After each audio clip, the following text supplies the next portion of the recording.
Jim Chalmers, thank you for joining us. Do the isolation changes go far enough? Well, the changes that were announced after National Cabinet yesterday are entirely contingent on Scott Morrison fixing the mess that he's made of these rapid antigen tests. Australians are prepared to do their jobs. They just need Scott Morrison to do his job and clean up this absolute debacle. What we're seeing now, whether it's people having all of this uncertainty about returning to work, whether it's the difficulties amongst our drivers and other key industries, whether it's shortages on the grocery shelves, hunger games in our pharmacies, all of these challenges go back in one way or another to the Prime Minister's failure to do his job on rapid tests. He's been warned for months that these tests will be needed. He's had the time to make an advertisement about rapid antigen tests, but he only got around to ordering them in big numbers this week, and I think that goes to the core of the problem. Okay, but what about the isolation changes? Is that not a step in the right direction? Well, obviously when it's safe for people to return to work, we need them to do that. But if the government was serious about these changes that were announced, they would actually work with the union movement, they would engage with workers to make sure that this is done in the safest, most responsible way. But the new arrangements which were announced say that you need a negative rapid antigen test.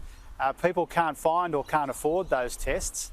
And that's what's causing all of these problems, all of this chaos, not just in our workforces, but also in our grocery stores, our supermarkets and our chemists. Okay, but you do support the changes? Oh, look, we only want workers to be able to go back to work when it's safe to do that. We only know that once they've got a negative test. They can't find or afford those tests, so let's fix that problem first. That's the primary problem, the primary challenge we have in our economy right now. The economic recovery is hostage in lots of ways to the Prime Minister's incompetence on this question. Absolutely. It's very difficult to get your hands on a rapid antigen test, but people are experiencing the work staff shortages crisis right now, so something needs to be done immediately. Well, he should engage with the unions and he should engage with the workers and to see what's safe and responsible to do so. But there's no version of what he wants to do here that doesn't hinge on getting more rapid tests out there. That's why Labor's got a policy for free rapid tests via Medicare. A Cabinet Minister was out there this morning saying the worst thing you can do is provide those tests for free. I would have thought the worst thing you could do is ignore warnings for months and then make the workforce contingent on tests that people can't find or afford. So he should fix that problem first. He's got a habit of going missing when the country really needs him. We're seeing that again on rapid antigen tests. On the issue of schools, when would you like to see children go back?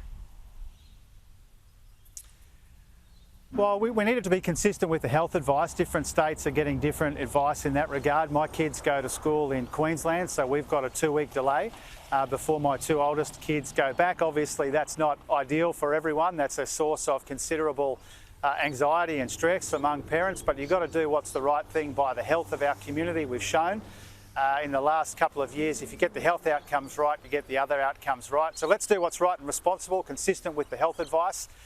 Even if that means some additional stress and some additional anxiety for parents in Queensland and right around Australia. So you're fine with the delay? I'm happy to cop it sweet. You know, it's not, in an ideal world, kids would be going back on the original schedule, but you've got to do what's right by the health outcomes. It's clear that the peak will be in or around that time, so I'm happy to support the decision of the state government. I think, as a lot of parents are, it's an inconvenience but a necessary one, I think, to make sure that we're doing what we can to try and limit the spread of this thing. The numbers are way up there and we don't want to unnecessarily endanger people for the sake of a week or two here and there.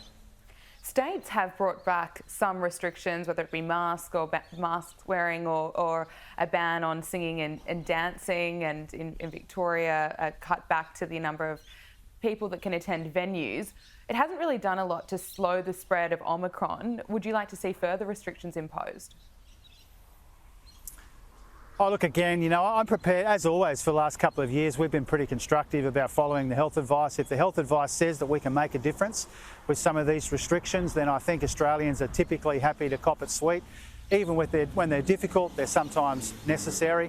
There was a period, I think particularly in New South Wales, where those restrictions were lifted. I think a lot of people would conclude prematurely and that's contributed to some of the spreading of the disease. But let's hear what the experts say and let's comply. I think that the Australian people have shown a willingness to do the right thing by each other over the course of the last couple of years. There have been inconveniences, but they've been necessary. People are prepared to follow the advice, so long as there's a good, solid, evidentiary health basis for it.